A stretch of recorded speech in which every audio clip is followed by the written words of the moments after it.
Bonjour, aujourd'hui je vais vous présenter un kit relativement récent qui date de 2006, qui reprend en fait le design et le robot principal d'une série totalement inédite en France qui s'appelle SPT Leisner, plus exactement Aoki Ryusei SPT Leisner. Aoki Ryusei, en fait ça veut dire Blue Comet, la comète bleue. Et c'est une série de Sunrise, donc qui s'inspire volontiers de leur propre série Gundam à succès. Une série de Sunrise qui date de 85 et qui s'est terminée en 86, dont le mecha design est signé, là encore, comme pour les premiers Gundam, de Kunio Okawara. Okawara, on lui doit en fait pratiquement tous les designs des années 80, que ce soit du Dougram, du Gundam, ici du Leisner. Il me semble même que c'est lui qui a signé les designs de Votoms, mais je n'en suis pas sûr.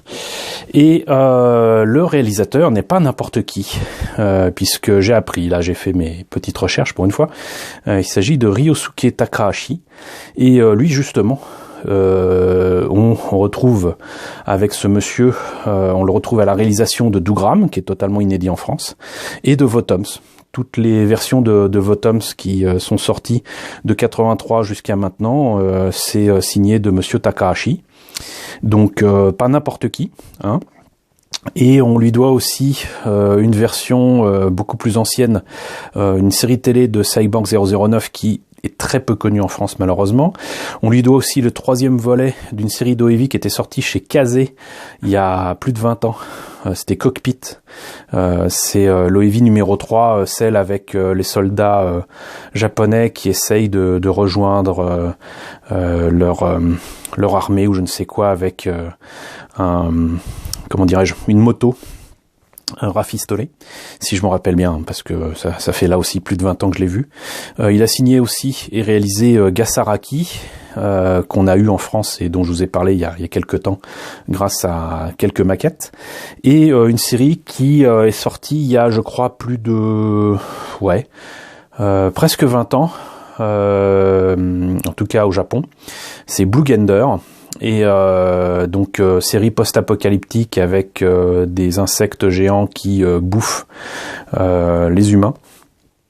Et Blue Gender, on y a eu droit. Là aussi, je crois que c'était sorti chez comment ça s'appelle déjà le label de manga distribution à l'époque, c'était quoi, je sais plus, mais enfin bon, c'était sorti en France début des années 2000, c'est passé totalement inaperçu je pense, mais on a eu au moins donc de monsieur Takahashi en France, on a eu au moins Cockpit, Gasaraki et Blue Gender. Pour le reste, pour ce pourquoi il est le plus connu, Dougram et Votoms, on n'a pas eu. Mais je vous présente donc ce Leisner au 1.48 de Bandai. Vous voyez qu'il est précisé ici Real Robot Revolution.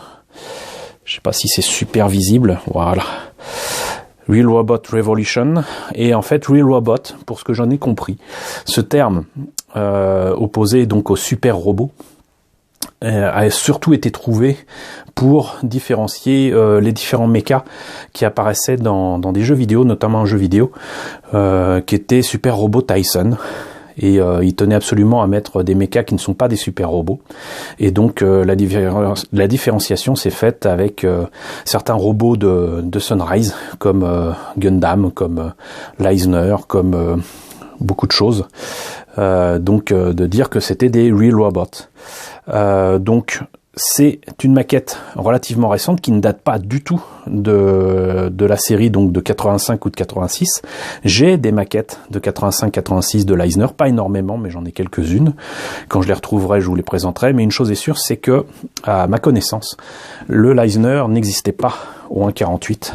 Et donc cette édition de Bandai de 2006, je le rappelle, est quand même non seulement apparemment de belle facture, mais bénéficie finalement de la modernité de réalisation de maquettes plastiques de cette époque-là, puisque mine de rien cette maquette a déjà 12 ans. On a déjà assez tergiversé, donc en plus c'est le R3, Real Robot Revolution, le troisième. Les deux premiers, qu'est-ce que c'était, je ne sais plus. Mais quoi qu'il en soit, donc c'est une grosse boîte, hein, vous voyez, ma main. Ici, on voit le prix, donc c'était pas spécialement donné, c'était quand même 4000 yens, donc ça fait dans les 35-40 euros. On voit cependant que on n'a quand même pas n'importe quoi, hein, c'est pas de la merde. Là, on a quand même en plus une pose non seulement dynamique, mais qui pourrait représenter une des illustrations de l'Eisner. Le cockpit est dans la tête, ce qui est tactiquement pas très très judicieux, mais bon, ça rappelle un petit peu les cockpits à la Mazinger et compagnie. Il y a le backpack, il y a les mains, il y a les armes, il y a tout, voilà. Et encore une fois, donc, on a ça au final, au 1.48, ça a l'air quand même d'être une très très belle maquette. Et on a des petites figurines. Reste à savoir si c'est à l'échelle, a priori oui, avec le pilote, l'héroïne, puisqu'en fait dans la série c'est une héroïne, Anna Stéphanie si je me rappelle bien, et ce même personnage, donc le héros qui est mi-alien, mi-humain, dans la version cockpit assis. Et on a apparemment donc des deux planches de décalco, j'espère que ce sont des décalcos, j'ai pas ouvert la boîte depuis une éternité, hein. Donc on va redécouvrir ça ensemble. Mais donc il y a deux planches, certainement très différentes, puisqu'apparemment la série, je l'ai pas vue en entier, je n'ai vu que quelques épisodes il y a très longtemps. J'aime beaucoup le générique, le premier générique d'ailleurs, que j'avais dans une compilation CD il y a au moins 30 ans. Donc voilà, c'est une série totalement inédite encore une fois en France, mais qui est très sympa, un petit pitch quand même rapide. Le pitch, c'est qu'en fait, ça se passe, si je me rappelle bien, genre en 1996, donc 10 ans après la réalisation de la série animée, sur Mars, si je me rappelle bien, avec des camps d'un côté américain, de l'autre russe. La guerre froide bat son plein. Je rappelle qu'en 86, le mur de Berlin n'était pas encore tombé, et l'ouverture du bloc soviétique n'était pas encore fait.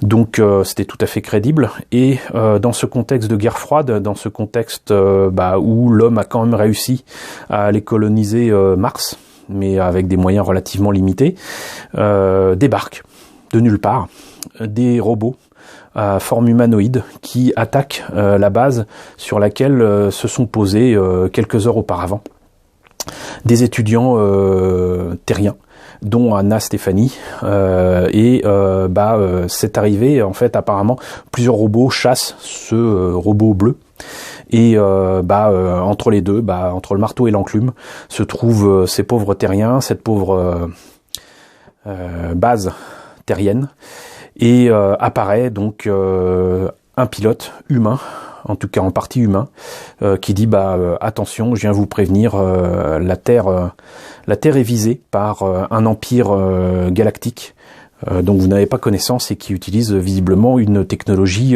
extrêmement avancée. Donc voilà, c'est une série assez particulière avec non pas un narrateur mais une narratrice.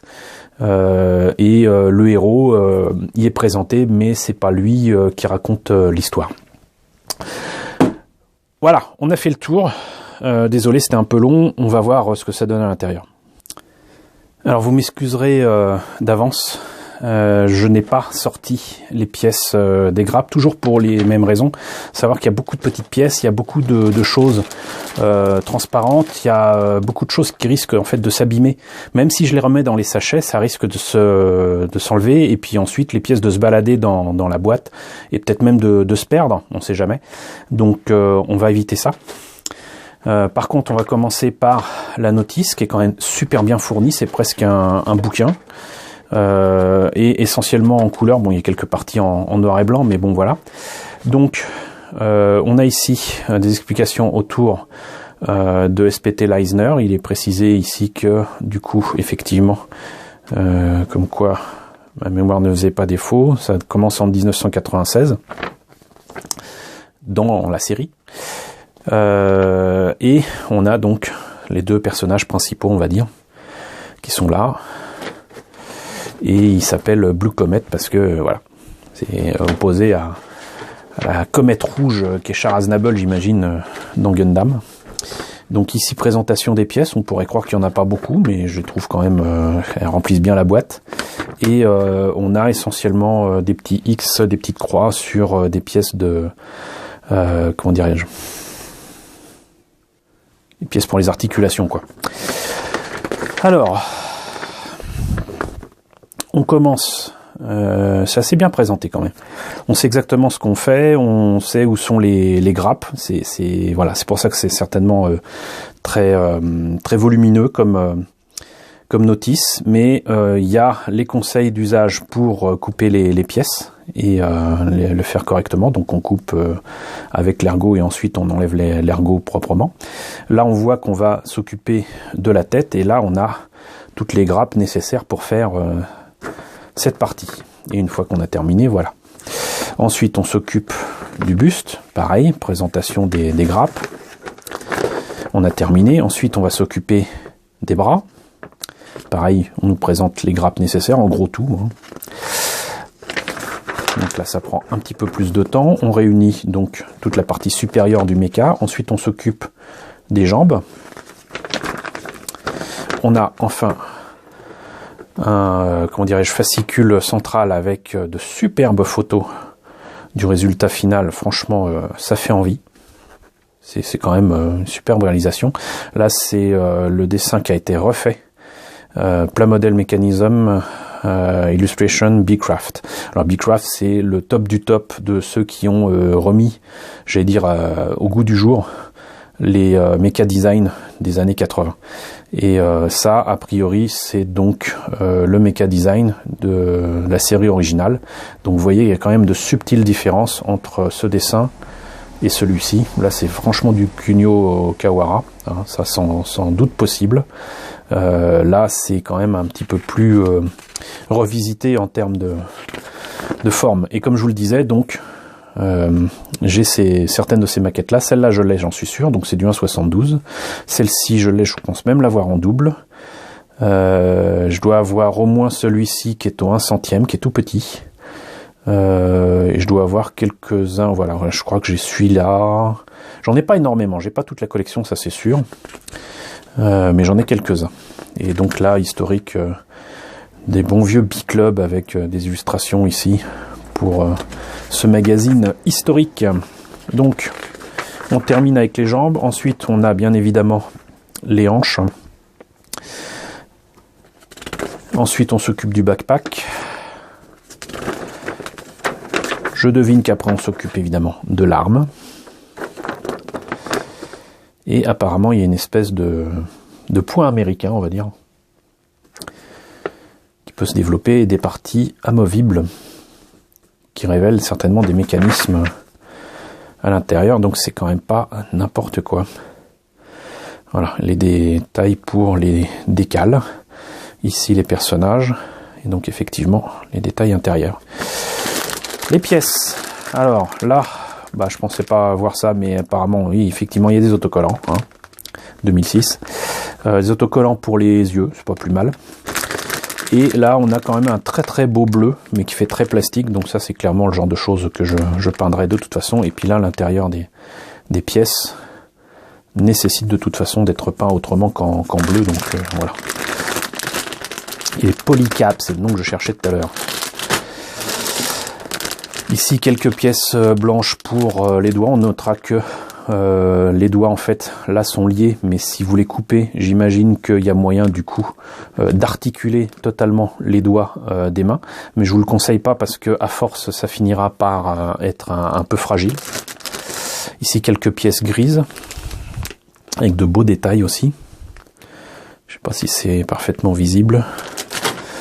Là, des pièces mauves. Avec là aussi des pièces mécaniques, détails mécaniques qui seront à peindre autrement, idéalement certainement en métal. D'autres pièces un petit peu bleu plus foncé, bleu marine. Les personnages, donc effectivement au 1,48. Très très beau personnage, vraiment très bien réussi. Ça a l'air d'être dans un plastique relativement dur, donc ça va. Quelques pièces rouges. Il y a quand même pas mal de grappes, hein. Donc notre pièce inner frame ici, on a les pièces pour les yeux et pour le cockpit en transparent. Encore des pièces mauves et bleues avec encore des autocollants qui sont certainement à mettre autour du cockpit. Ça c'est un peu dommage, mais bon, ça peut faciliter le travail, c'est vrai. Au pire, ça peut servir de masque pour peindre. Donc ça peut toujours être utile. Et là encore des détails mécaniques intérieurs. La tête, vous voyez, donc même si c'est du 1,48, n'est pas bien grande, hein, c'est à peine la tête d'un Gundam au 1/100e, on va dire. C'est presque la même tête, hein. Mais sauf qu'il faut imaginer que de 1/100e on passe au 1,48, donc les Master Grade, pardon, pas les Master Grade, les Mega Size, les têtes au 1,48 c'est quand même facilement 3 fois plus grand. Mais voilà, donc quelques pièces blanches, encore une planche, mais là cette fois-ci de décalco, qui sont complémentaires des autocollants. C'est assez étonnant, c'est-à-dire que moi je pensais qu'il y aurait à la fois des autocollants et des décalcos, mais c'est pas le cas. Là encore des inner frame avec des détails de fou. Et enfin on termine avec des pubs. Je sais pas ce que c'est que cette série, on s'en fout. Et là, donc apparemment, ça doit être des jouets, j'imagine. Je ne sais pas. Mais celui-là, je l'ai en maquette au 1/100e, ça c'est sûr. Donc là, de nouveau une pub pour le Leisner, qui sortait donc apparemment le 16 septembre 2006, donc il y a 12 ans. Mais je vois pas ce que ça fout là, puisque de toute façon, c'est dans la boîte du Leisner. Donc voilà, c'était la présentation de cette superbe version du Leisner. Un robot qui, s'il n'est pas iconique, a quand même formidablement marqué la pop culture et les animés des années 80 au Japon. Ça fait partie des séries qui sont très bien, mais qui malheureusement n'ont pas tenu avec le temps. C'est-à-dire qu'il y a, à ma connaissance, pas eu de suite, il n'y a pas eu de remake, il n'y a pas eu de trucs comme ça. Donc voilà, il y a peut-être eu des OEV, je crois, logiquement. Mais voilà, c'est totalement inédit encore en France. Malheureusement, on risque pas de le voir de sitôt, mais le robot, il est quand même très très beau, et surtout beaucoup de personnes peuvent certainement le connaître pour l'avoir joué dans Super Robot Tyson. Je sais pas quelle version, mais je sais qu'il y est pareil. Donc voilà, j'espère que ça vous a plu, que ça vous intéresse d'avoir des sujets comme ça sur Leisner. C'est une première maquette, les autres je sais pas où elles sont, mais dès que je mettrai la main dessus, bien évidemment, j'en parlerai. Donc n'hésitez pas à me dire dans la section commentaires ce que vous en pensez. N'hésitez pas à liker, les pouces vers le haut en ce moment c'est très important. N'hésitez pas à partager, n'hésitez pas à vous abonner si ce n'est pas déjà le cas. D'ailleurs, coucou aux nouveaux abonnés qui nous ont rejoints. On est désormais plus de 1640, bientôt 1650. C'est cool. Merci beaucoup. J'espère que les sujets que je développe, qui sont très variés, vous intéresseront. Coucou aux grands anciens qui me suivent régulièrement et qui me soutiennent depuis bientôt 3 ans. Merci à vous tous de votre fidélité, et je vous retrouve très bientôt, du coup, très certainement, pour la présentation d'une nouvelle maquette de Real Robot.